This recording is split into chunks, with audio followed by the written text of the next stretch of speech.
The boiling kimchi jjigae hit Naomi's face at 212 degrees Fahrenheit.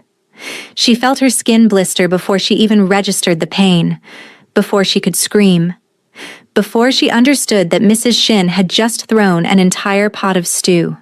Naomi's stew, the one she'd spent 4 hours perfecting, directly at her head in front of 30 of Seoul's wealthiest socialites. The screaming came after. From Naomi. From the guests, from someone yelling about calling an ambulance. But not from Mrs. Shin, who stood there with the empty pot still in her hands, her face twisted with satisfaction and rage, and said in perfect English so everyone would understand. This is what happens when black bitches think they can cook our food in our country and disrespect our traditions. What Mrs. Shin didn't know, what none of them knew, was that the black chef now collapsing on the marble floor with second-degree burns across her face and neck was the only person in Seoul who could make Kang Ji-woo eat. The only person whose food his body would accept. The only thing standing between Seoul's most dangerous underground king and starvation. And upstairs in Mrs. Shin's study, where Ji-woo was supposed to be signing the contract that would save her husband's failing company, his phone vibrated with an alert from the kitchen camera he'd secretly installed. One look at the screen, at Naomi on the floor, at her burned skin, at her blood mixing with the kimchi jjigae she'd made with her own hands, and something in him snapped so completely that even his own men would later say they'd never seen him that angry, that murderous, that absolutely, catastrophically feral. Mrs. Shin had 90 seconds before he came through that door, 90 seconds left of her old life. 90 seconds before she understood that you don't put your hands on Kang Ji-woo's chef. You don't burn the woman who keeps him alive. You don't humiliate the only person in this entire fucking city who can make him remember what it feels like to be human. In 72 hours, Mrs. Shin would lose everything. Her house, her husband, her citizenship, her ability to exist in South Korea without fear. But the real shock wasn't the destruction. It was how a man who could barely eat anything became a man so obsessively protective that he burned down an entire family's legacy just to avenge one woman's pain. How violence became love, how destruction became devotion, how one burned chef became the most untouchable person in Seoul. This is the story of how one act of violence destroyed a woman's entire world and created a love so consuming it bordered on madness. By the end of this, you'll understand why Mrs. Shin is now living in a one-room apartment in Busan, working as a house cleaner, and why the chef she tried to destroy became the woman who could bring Seoul's most dangerous man to his knees with a single dish. Before we get into the obsession, and trust me, it gets dark, hit that subscribe button. Next week we're dropping the story of the first time Ji-woo tried to eat without Naomi, and what happened to the restaurant that served him. You're not going to want to miss that. Now let's get into this.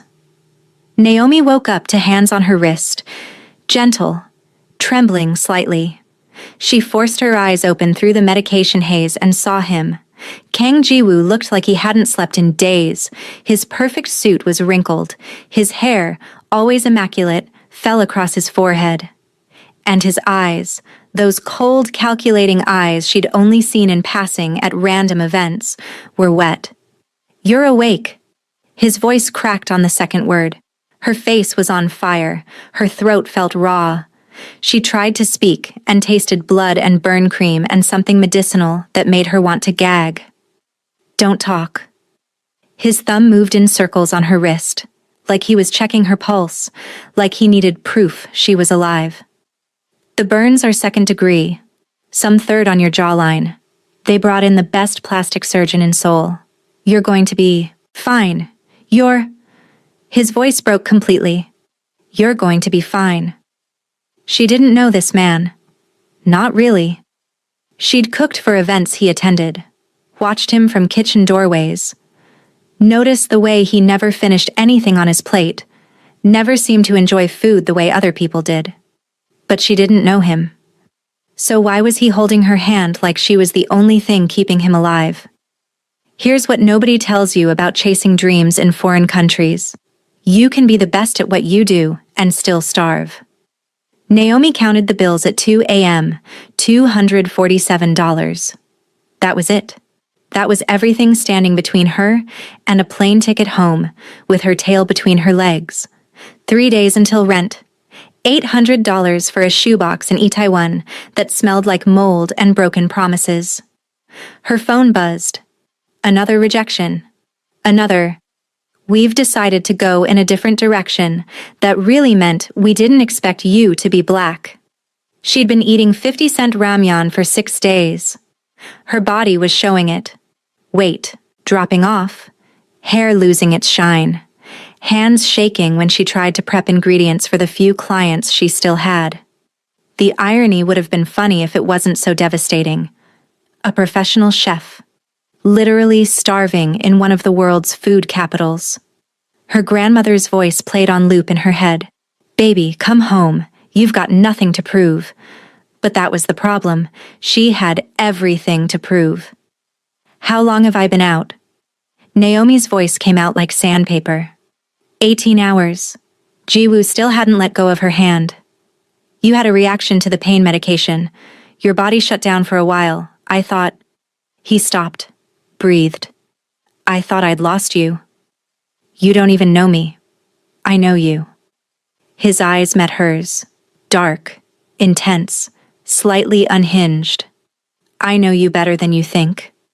Something in his tone made her skin prickle. What does that mean? It means 8 months ago, I tried your food at a corporate event and tasted something for the first time in 8 years. It means I bought the culinary agency you work for just to track your contracts. It means I've been watching you cook for months, making sure you were safe, making sure... You bought the agency? Naomi tried to sit up. Pain exploded across her face. She fell back with a gasp. Don't move. His hands were on her shoulders, gentle but firm. Your skin is still healing. You need to stay still. You've been stalking me? Protecting you. His jaw clenched. There's a difference. There really isn't. Then let me explain the difference. He leaned closer. She could smell him. Expensive cologne mixed with coffee and something sharp, like fear. 8 years ago, someone tried to kill me with poisoned fugu. I survived. But food stopped tasting right. Everything became ash. My body rejected it. I could force myself to eat, but it was mechanical. Joyless. I spent years barely surviving on meals that meant nothing. His hand was still on her wrist, still checking her pulse, like he couldn't believe she was real. Then I tried your bulgogi. And I tasted it. Really tasted it. For the first time in 8 years, food meant something again. She thought this was just another terrible client. She had no idea she was walking into the night that would change her entire life. Mrs. Shin's house was obscene wealth, the kind that screamed insecurity with every gold fixture and unnecessary chandelier. Naomi arrived at 2 p.m. with 6 hours to prep, and her last $200 spent on premium ingredients. This contract was her Hail Mary. $3,000 that would save her from eviction and buy her another month in Seoul. Another month to prove she belonged here. Mrs. Shin walked into the kitchen 7 minutes after Naomi arrived. Designer everything. Face pulled tight from procedures. Eyes scanning Naomi like she was a stain on expensive marble. You're the chef? Not a question, an accusation. And there it was. That tone, that slight uptick of surprise mixed with disgust. Naomi had heard it 100 times, but it never got easier. Yes, ma'am, I'm Naomi Thompson. I specifically requested a Korean chef. The temperature in the kitchen dropped 20 degrees. You're telling me, Naomi said slowly, that you bought an entire agency because I make food you can eat? Yes. That's insane. I know. Jiwoo's thumb was still moving on her wrist. Circles, steady, grounding. I've spent the last 8 months trying to understand why your food works when nothing else does. I've had it analyzed. I've replicated your recipes exactly. I've had other chefs make the same dishes. Nothing works. It's only when you make it. When I watch you make it. When your hands touch every ingredient. He was looking at her like she was oxygen. I'm not a solution to your eating disorder, Naomi said. I know, but you're the only reason I'm not dead. His voice went flat, empty. 3 weeks ago, I tried to go 4 days without your food. My body rejected everything. Else, I ended up in the same hospital on IV fluids because I literally couldn't keep anything down. That's not love. That's dependency. For me, they're the same thing. He leaned forward. I don't know how to separate my survival from my need for you. I don't know how to. The door opened. A man in a black suit stepped in, took one look at Jiwoo holding Naomi's hand, and stopped. Boss, we have a situation. Not now. Mrs. Shin is at the police station. She's trying to file charges against you for... Jiwoo's expression went from vulnerable to absolutely murderous in half a second. Tell me exactly what she's trying to do. 6 hours ago, Naomi was just a chef trying to survive. Now she was lying on marble, burning, while 30 people pretended not to see. The dinner had been perfect until it wasn't. Naomi's galbi disappeared in minutes. Her japchae earned actual compliments. Even the banchan, those 12 side dishes she'd agonized over, were appreciated by guests who usually ignored them. Then came the kimchi jjigae. She'd made it with kimchi she'd fermented herself over 6 weeks. Premium pork belly. Broth built from dashima and dried anchovies. She'd tasted it 17 times, adjusting until it sang. Mrs. Shin tried it at 7:45 p.m., 15 minutes before guests arrived. It's too spicy. Naomi's stomach dropped. That's traditional spice level. I don't care what's traditional, I care what my guests will tolerate. Mrs. Shin pushed the bowl away like it was poison. Make it again. Less gochugaru. More water. Something that won't offend their palates. If I water it down now, the flavors won't... Did I ask for your opinion? Mrs. Shin's voice was rising, getting sharp. You work for me. You cook what I want. Not what you think is right. Mrs. Shin, I studied this dish for 3 years. The slap came so fast Naomi didn't see it coming. Mrs. Shin's diamond ring split her lip. She tasted blood, felt it running down her chin. The kitchen tilted sideways. Don't you ever talk back to me. Mrs. Shin's face was twisted with something ugly. Something that went beyond anger into pure hatred. You are nothing, a foreign cook who thought she could come to my country and claim my cuisine as hers. The doorbell rang. Guests arriving. Mrs. Shin smoothed her dress, checked her reflection, smiled like she hadn't just assaulted someone. Get yourself together, and if you embarrass me tonight, you'll regret it. Naomi stood there with blood on her chin and thought, I should leave. I should walk out. I should... But that $3,000 was survival, was staying in Seoul, was not admitting defeat. So she stayed. And she cooked. And she hated herself for it. Mrs. Shin is trying to file assault charges, the man in the black suit said. Against you. She's claiming you threatened her family, that you've been stalking them. She has lawyers. She has nothing. Jiwoo's voice was ice. What she has is 12 hours, until her entire life collapses. Has it started?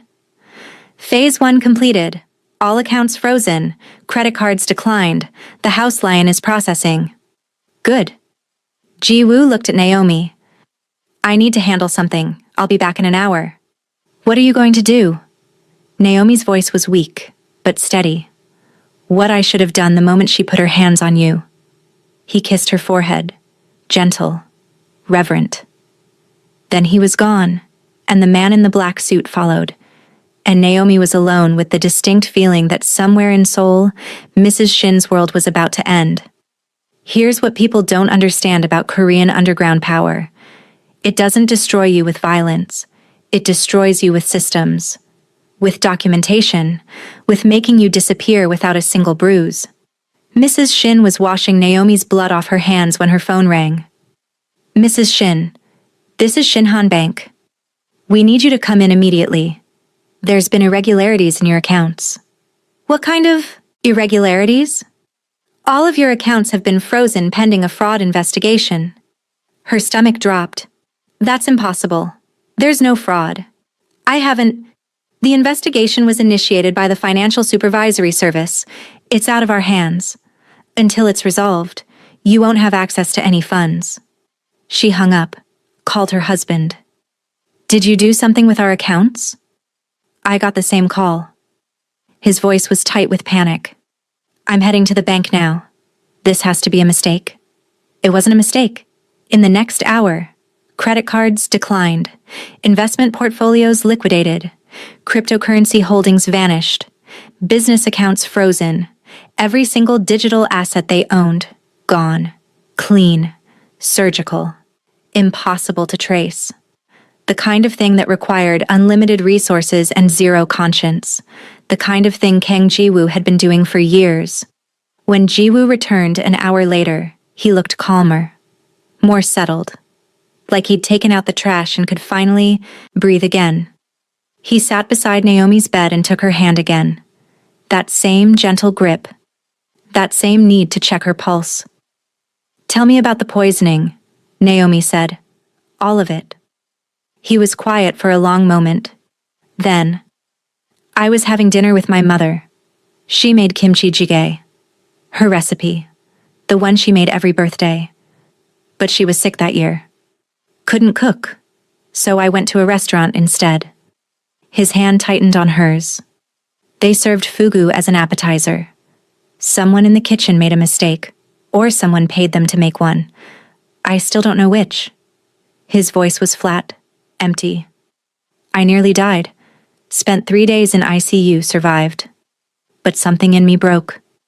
The trust, Naomi said quietly. The trust. The ability to enjoy food.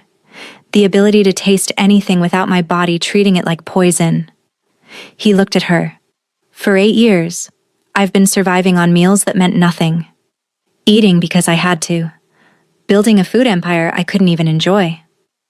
Until my bulgogi. Until your bulgogi. A ghost of a smile.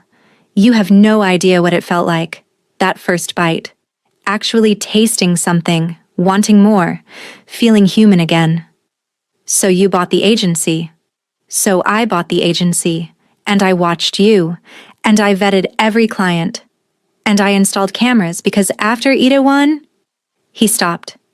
After Itaewon what? His expression went dark.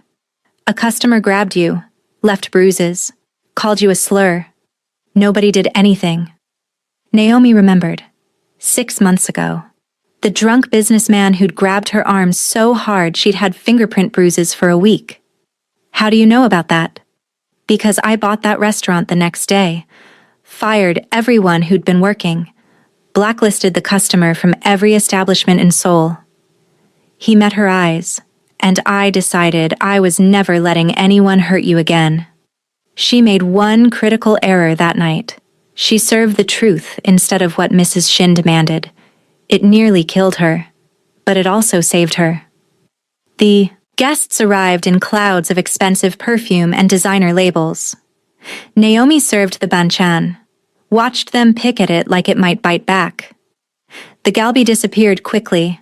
At least they could appreciate that. Then came the kimchi jjigae. Naomi hadn't watered it down, hadn't changed it. Because if she was going to be humiliated tonight, she was going to be humiliated for serving real Korean food the way it was meant to be served. Mrs. Shin got the first bowl, took one spoonful, set it down with a clatter that silenced the entire room. This is inedible. Her voice rang through the dining room, clear, deliberate, designed to destroy. So spicy I can barely taste anything else. The kimchi is wrong. Over-fermented.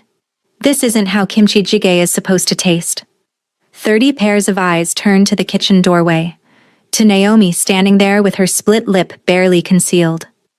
The kimchi is properly fermented, Naomi said, her voice steady, professional, even though inside she was screaming.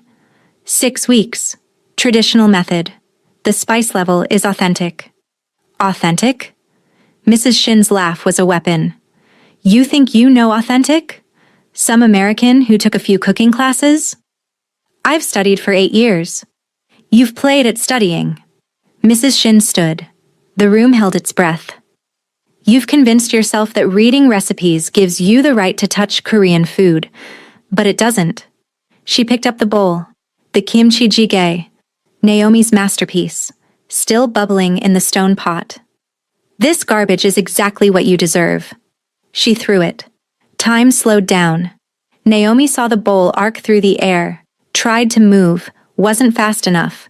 The boiling stew hit her face at full force. Heat. Then burning. Then pain so intense her brain short-circuited. She was screaming. Or someone was screaming. The world was burning and cold marble and chaos and... Through it all, she heard Mrs. Shin. Clean up this mess. Get her out. Then nothing. Strategy A. Apologize. Beg forgiveness. Hope for mercy. Strategy B. Fight back. Hire lawyers. Try to survive. Mrs. Shin chose wrong. They both led to the same place. By hour 6, Mrs. Shin was at a police station answering questions about financial crimes she hadn't committed but couldn't prove she hadn't. Evidence everywhere. Bank transfers to offshore accounts. Tax evasion documentation. Money laundering through shell companies. All pointing back to her. All fabricated but believable. Someone is framing us, she kept saying. Someone with resources. Then she remembered. The American investor. The man her husband had been desperate to meet with. What was his name? Kang Ji-woo. She Googled him with shaking hands. Underground king. Connected to every major business in Seoul. Rumored to control politicians, police, prosecutors. Untouchable. Ruthless. Dangerous in ways that made regular criminals look like children. And she'd just assaulted his chef in her kitchen. Her phone rang. Her daughter. Crying. Mom, my credit cards aren't working. The university says my tuition wasn't paid, but we prepaid months ago. Mrs. Shin hung up, felt her world tilt sideways. This wasn't just about her. He was destroying everyone she loved. Her daughter. Her husband. Her entire family. All because she'd thrown food at one woman. You're telling me you've been orchestrating my entire career for 8 months, Naomi said. Yes. And you've been watching me through hidden cameras. Yes. And you just destroyed an entire family because they hurt me. Yes. Jiwoo's expression didn't change. And I'd do it again. I'd do worse. Naomi should have been terrified. Should have been calling security. Should have been getting as far from this man as possible. But instead, she asked, Why? Because you keep me alive. Simple, direct, devastating. Because without you, I starve. Because you're not just a chef to me. You're... He stopped. You're everything. That's not healthy. I know. I've been to 6 different therapists. They all say the same thing. That my dependency on you is unhealthy. That I need to separate my survival needs from my emotional attachment. That I should find a way to eat without needing you. He leaned closer. But I don't want to. I want to need you. I want you to be the center of my entire world. I want everyone in Seoul to know that touching you means death. His thumb was still moving on her wrist. Circles. Steady. Like he was afraid if he stopped, she'd disappear. I'm in love with you, Naomi. Obsessively, completely. In ways that would probably terrify you if you weren't too tired to be scared. The room was silent except for the beep of monitors. Naomi looked at this man. This dangerous, broken, obsessive man who'd somehow become essential to her existence without her even realizing it. You're right, she said quietly. I should be terrified. Are you? She thought about being broke in soul, about Mrs. Shin's slap, about waking up in this hospital with Jiwoo holding her hand like she was the only thing keeping him tethered to earth. No, she admitted. I'm not. His expression shifted. Hope. Raw and desperate. Why not? Because for the first time since I came to Seoul, someone sees me as essential instead of expendable. Her voice cracked. Someone thinks I'm worth protecting, worth destroying families over, worth... He kissed her, carefully, mindfully of her burns, but with enough intensity that she felt it everywhere. When he pulled back, his eyes were wet. I'm yours, he said, completely, obsessively, for as long as you'll have me. She thought she was winning when she threw that food. She thought she'd put an uppity foreign chef in her place. What she didn't know was that she'd just started a countdown she couldn't stop. By hour 12, Mrs. Shin was released from police custody. Not because she was innocent, because they couldn't formally charge her yet. She went home, found the locks changed. The foreclosure had gone through. Everything they owned, inside a house they could no longer enter. She stood on the sidewalk in her Chanel dress and designer shoes, looking at her own front door, and understood something fundamental. She'd lost. Not just her house, not just her money. Everything. Her phone buzzed. A message from an unknown number. You had one job tonight. Treat a chef with basic human dignity. You failed. This is what failure costs in my world. KJW. She read it 3 times. Understood she was never getting her life back. Understood she'd made an enemy of someone who played games she couldn't even comprehend. Understood that throwing food at Kang Jiwoo's chef was the biggest mistake of her entire privileged life. What happens now? Naomi asked. Now? Jiwoo settled back into the chair beside her bed. Now you heal. Now I make sure you have everything you need. Now we figure out what this is between us. I'm broke, Naomi said. I can't pay you back for the hospital, for the treatment, for any of this. I know. I've known you were broke since month 3. He said it matter-of-factly. I know your bank balance, your rent situation, that you've been eating ramyeon because you can't afford real food. She should have been angry. You really have been stalking me. Protecting you. There's a difference. There really isn't. Then let me earn the right to call it protection. He squeezed her hand. Move into my penthouse. Cook in my kitchen. Let me take care of you while you heal. And if you decide you want nothing to do with me after you're better, I'll set you up in your own place with enough money to never worry again. And if I decide I want you? His expression went soft. Vulnerable. Then I'll spend the rest of my life making sure you never regret it. Naomi looked at the ceiling, at the expensive hospital room, at this man who destroyed a family for her. This is insane, she said, completely. You're obsessed with me in unhealthy ways. Absolutely. You need therapy, lots of it. Already scheduled 6 more sessions with a specialist. And Mrs. Shin? His expression went cold again. Will spend the rest of her life working minimum wage jobs in cities where nobody knows her name. She'll never recover. She'll never forget. And she'll always know it's because she put her hands on you. Naomi should have felt bad about that. She didn't. Okay, she said. Okay, I'll move in. I'll cook for you. She stopped. I'll let you love me in your obsessive, slightly terrifying way. But you have to promise me something. Anything. Promise me you won't wake up one day and decide I'm not worth it anymore. Promise me this isn't just about the food. Promise me. I promise. He leaned forward. I promise on everything I own. I promise on my life. I promise I will never stop needing you. Never stop protecting you. Never stop making sure you're safe. He kissed her again. Deeper this time. She tasted desperation and promise, and something that might have been forever. 6 months ago, she was a broke chef eating ramyeon in a moldy apartment. Today, she owns the most exclusive restaurant in Gangnam. That's what happens when someone loves you like they're starving. The restaurant opened on a Thursday. Naomi's, in simple letters over the door. Because Ji-woo wanted everyone who walked in to know whose hands touched their food.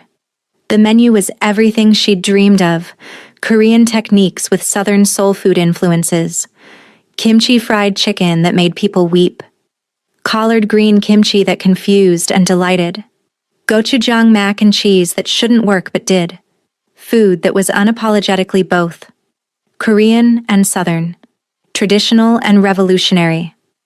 The critics came ready to destroy her. They left silent. Some left crying.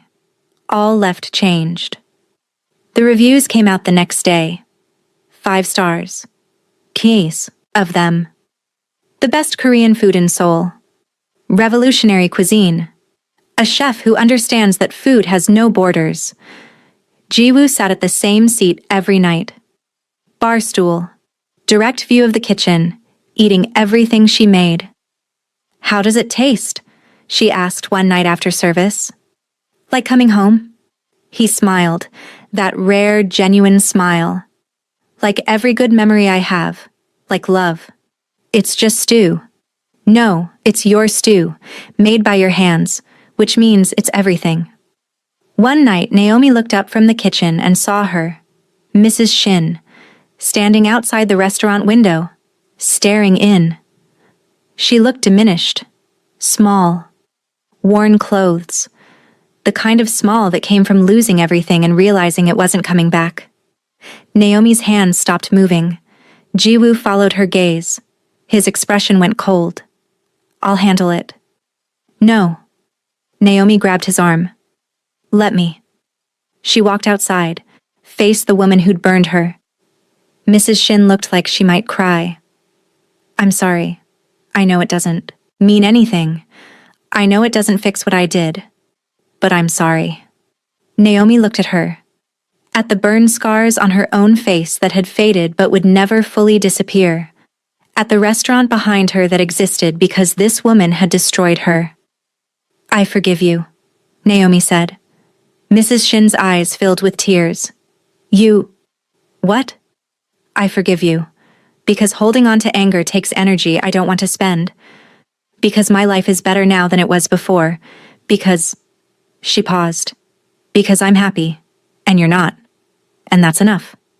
Can I, someday, when I've saved enough, can I eat here?" Naomi thought about grace, about forgiveness, about the fact that she was safe now, protected now, loved now. "Yes. When you've saved enough, come eat. I'll cook for you, and you'll understand what you tried to destroy." Mrs. Shin walked away crying. Ji-woo was staring at her like she'd performed a miracle. "You forgave her." "I did." "Why?" "Because holding on to hate would make me like her. And I'm not like her. I'm better." She moved to him. "And because you already destroyed her life, what's left to punish?" He pulled her close, kissed her hard, desperate, like he couldn't believe she was real. "I don't deserve you." "Probably not." She kissed him back. "But you're stuck with me anyway, forever, obsessively, in ways that would concern a therapist." He laughed, the sound rare and beautiful. "Forever," he agreed. "Desperately, completely. I'm yours." They stood in the restaurant that existed because of violence and love and obsession all tangled together. The kitchen closed at midnight. The last customer left satisfied. Ji-woo sat at his usual spot while Naomi cleaned up. "Come here," he said. She moved to him, let him pull her close. "Do you know what you've done?" he asked. "Made a successful restaurant? Changed me completely." His arms tightened around her. "I used to think power was about fear, control, making people afraid to cross you. But you showed me something different." "What's that?" "That real power is building something that outlasts you, that the strongest thing you can do isn't destroy your enemies, it's protect your people so well they can build something beautiful." He kissed her forehead. Mrs. Shin is gone. Erased. But this restaurant, this is going to help people for years. Feed them. Comfort them. Show them that food has no borders. That's real power. Naomi touched his face. You were always capable of this. You just needed a reason. You're my reason. My conscience. My better half. He kissed her. My everything. They stood in the soul night. Two people from different worlds who'd found in each other exactly what they'd been searching for. Here's what Naomi learned from having food thrown in her face. Sometimes the worst moments lead to the best things. Sometimes cruelty opens doors that kindness never could. Sometimes being treated like you don't belong shows you exactly where you're meant to be. Jiwoo could have just been a boss, just been a wealthy client, just been another person taking from her without giving back. Instead, he became her partner, her equal, the person who saw her art and valued it, who saw her soul and fed it the way she fed his, from one thrown dish to a culinary empire, from humiliation to transformation, from two broken people to one complete love. That's the real story. Not the revenge, not the destruction, the building, the becoming, the choice to take pain and turn it into purpose, to take hunger and turn it into love.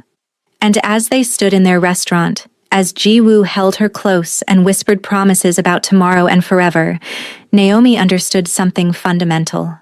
She hadn't just fed a man. She'd fed a soul. And he'd loved her so completely that he'd built her a world where she could feed thousands more. From private chef to queen, from trauma to triumph, from food as survival to food as art. That's what happens when you feed someone's hunger, when you meet their need, when you bridge their broken places with your art. You don't just cook. You transform. You heal. You love. If you made it this far, drop a comment. What's the one food that feels like home to you? The dish that heals you when nothing else can? Subscribe, because next week we're telling the story of how Jiwoo's rival tried to poison Naomi, and how Jiwoo's response made his reputation as Seoul's most dangerous man absolute. Trust me, if you thought this revenge was dark, next week's is absolutely devastating. Until then, remember, the right person doesn't just eat your food. They taste your soul in every bite. They understand what you're giving them. And they spend the rest of their life making sure you're fed too, in every way that matters.